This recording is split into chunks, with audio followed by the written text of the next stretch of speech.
আসসালামু আলাইকুম। জেনতারা নিউজ বাংলা অধিবেশন প্রবাহতে আপনাদের স্বাগত। আজ লন্ডন স্টুডিও থেকে আছি আমি মীর সাবির, আর ঢাকায় আমার সাথে রয়েছেন সুমাইয়া শিমু। চলুন শুরু করি আজকের গুরুত্বপূর্ণ সংবাদ। জানিয়ে দিব আজকের গুরুত্বপূর্ণ সব আপডেট। আন্তর্জাতিক সংবাদ প্রথমেই জানিয়ে দিব, মুহূর্তেই তছনছ করে দিবে উত্তর কোরিয়া, ভয়ে ততস্থ যুক্তরাষ্ট্র। এরপর আরও জানিয়ে দিব, মানচিত্র থেকে মুছে যাওয়া কেবল সময়ের ব্যাপার। এবং সর্বশেষ জানিয়ে দিব, রাশিয়ার পথে ইরানের পররাষ্ট্রপতি। ব্যাপার কি শুনছিলেন সংবাদ শিরোনাম, এখন বিস্তারিত। তবে তার আগে অনুরোধ থাকবে, এই ভিডিওটিতে একটি লাইক, কমেন্ট এবং চ্যানেলটি সাবস্ক্রাইব করে জানিয়ে দিন কোন জেলা থেকে বা কোথা থেকে আপনি আমাদের এই ভিডিওটি দেখছেন এবং শুনছেন। ইরানের সঙ্গে যুক্তরাষ্ট্রের সংঘাত আপাতত থেমেছে, কিন্তু থামেনি প্রশ্ন, পারমাণবিক শক্তি থাকা সত্ত্বেও উত্তর কোরিয়াকে কেন কখনো সরাসরি টার্গেট করেনি ওয়াশিংটন? অন্যদিকে ইরানকে ঘিরেই কেন নেওয়া হলো আক্রমণাত্মক কৌশল? এই সিদ্ধান্তের পেছনে কাজ করেছে তিনটি বড় কৌশলগত কারণ: ভৌগোলিক ঝুঁকি, মিত্রদের অবস্থান এবং পারমাণবিক সক্ষমতার জটিলতা। এই তিন কারণে উত্তর কোরিয়ায় হামলা চালানোর আগে বারবার ভাবতে বাধ্য হয় যুক্তরাষ্ট্র। উত্তর কোরিয়ার বিরুদ্ধে সামরিক পদক্ষেপ মানেই সাথে সাথে দক্ষিণ কোরিয়াকে যুদ্ধে ঠেলে দেওয়া। সিউল শহরটি পিয়ংইয়ংয়ের ভারী কামান ও রকেটের সরাসরি আওতায় থাকায় প্রথম আঘাতেই ব্যাপক প্রাণহানি অবশ্যম্ভাবী। অর্থাৎ যুদ্ধ শুরু হলে তার নিয়ন্ত্রণের বাইরে চলে যাওয়ার ঝুঁকি ছিল শুরু থেকেই। এই অনিশ্চিত এবং তাৎক্ষণিক বিপর্যয়ের সম্ভাবনাই যুক্তরাষ্ট্রকে উত্তর কোরিয়ায় সামরিক সংঘাতের পথ থেকে দূরে রেখেছে। দক্ষিণ কোরিয়া কখনোই উত্তর কোরিয়ার বিরুদ্ধে পূর্ণাঙ্গ যুদ্ধের পক্ষে ছিল না, ফলে আঞ্চলিক মিত্রের সমর্থন ছাড়া যুক্তরাষ্ট্রের পক্ষে এমন সিদ্ধান্ত নেওয়া কার্যত অসম্ভব হয়ে পড়ে। ইরানের ক্ষেত্রে চিত্রটি পুরোপুরি উল্টো।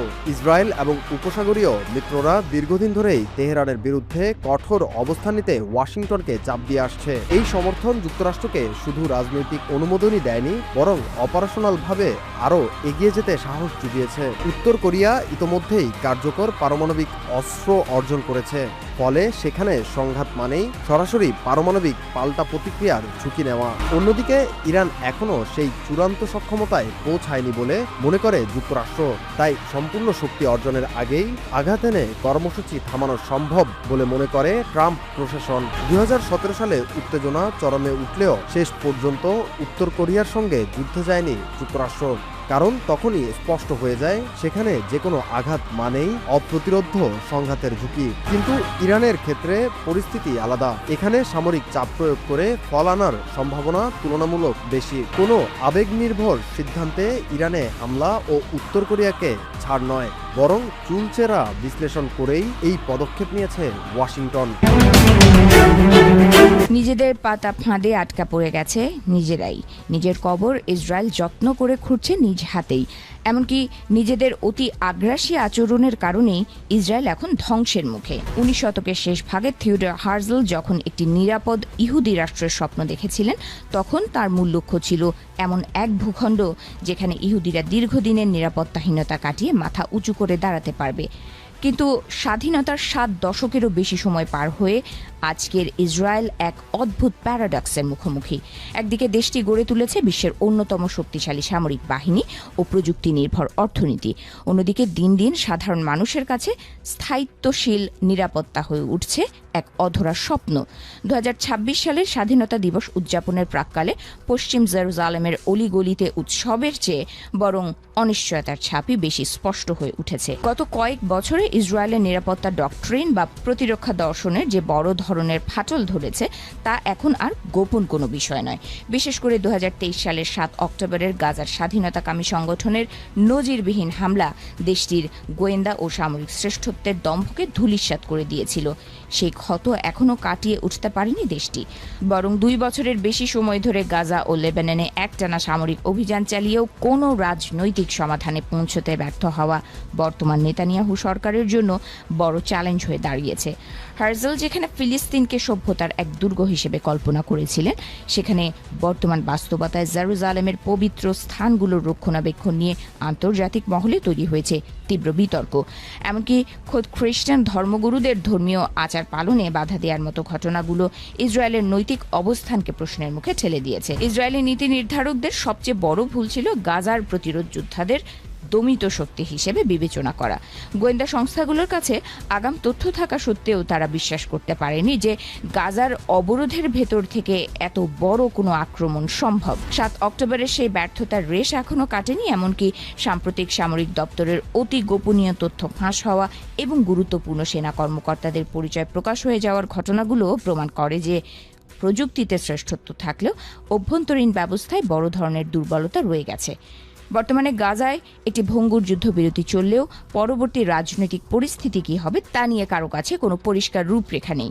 সেখানে প্রতিরোধ যোদ্ধাদের পুরোপুরি নির্মূল করার যে ঘোষণা দেওয়া হয়েছিল তা মাঠ পর্যায়ে কতটুকু সফল হয়েছে তা নিয়ে সামরিক বিশ্লেষকদের মনে যথেষ্ট সংশয় রয়েছে। লেবানন সীমান্তে চলমান উত্তেজনা ইসরায়েলের জন্য আরও একটি বিস্ফোরা হয়ে দাঁড়িয়েছে। 2026 সালের যুদ্ধের পর প্রতিরোধ গোষ্ঠী কেবল নিজেদের শক্তি বৃদ্ধি করেনি, বরং একটি শক্তিশালী হাইব্রিড সেনাবাহিনীতে পরিণত হয়েছে। ইসরায়েলের বর্তমান সামরিক কৌশল কেবল তাদের শক্তি ক্ষয় করার উপর জোর দিলেও প্রতিরোধ যোদ্ধাদের রাজনৈতিক ও সামাজিক শিকড় উপড়ে ফেলা সম্ভব হয়নি। ফলে সীমান্ত অঞ্চলের বাসিন্দাদের জন্য শান্তি এখনও সুদূর পরাহত। এর উপর যোগ হয়েছে ইরানের উপর ক্রমবর্ধমান ছায়াযুদ্ধ। যদিও ইসরায়েল দাবি করছে যে তারা আঞ্চলিকভাবে ইরানকে কোণঠাসা করতে পেরেছে, কিন্তু বাস্তব চিত্র বলছে ভিন্ন কথা। একটি স্থায়ী শান্তি কাঠামোর অনুপস্থিতিতে প্রতিটি সামরিক জয় কেবল পরবর্তী সংঘাতের বীজ বপন করছে।